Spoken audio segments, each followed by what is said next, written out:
This is the splitter. The splitter divides incoming power evenly between up to 3 connected outputs, as shown here.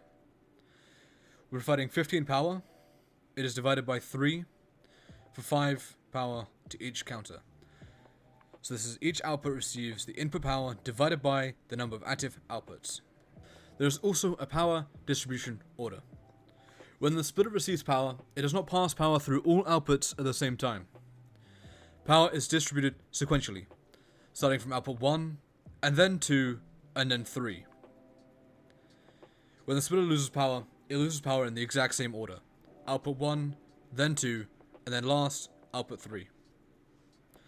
In this example, I'm going to show the power distribution order of the splitter, but we're going to use the timer for this showcase.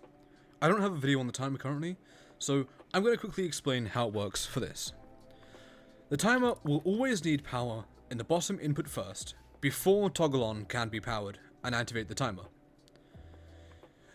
This is a great example of how the power distribution order works for the splitter, as power output 1 will always come through first, then 2, and then 3. We can see this when I turn on this switch, and the timer is toggled.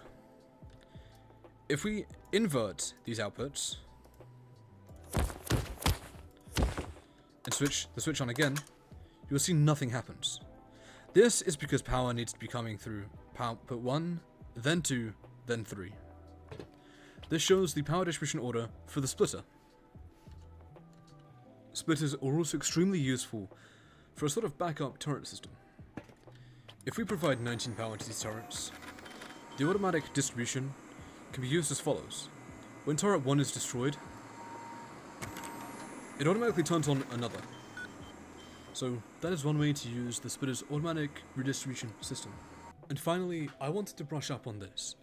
I'll talk about this system, the dynamic bus, in our power bus theory video at a later date. But it is a key component that I feel like must be shown in this video. On the left, we have the pyramid or cascade, and on the right, we have the chain. As you can see with the pyramid system, power is evenly distributed between all 3 splitters. You can also do it in 2, like such, and say you're using 4 items instead of 3. You disconnect 2 like this, and you have 25 and 25. Very good series. This, however, is a chain series. I would highly not recommend using this, unless you are using it for systems that have low power. As you can see, the power loss from first to third is incredibly quick, going from 33 power all the way down to 4. So, unless you know what you're doing, and you're using a system that requires little to no power, I would not recommend using this system. Always try and stick to a pyramid style when it comes to using splitters, especially multiple of them chained up together.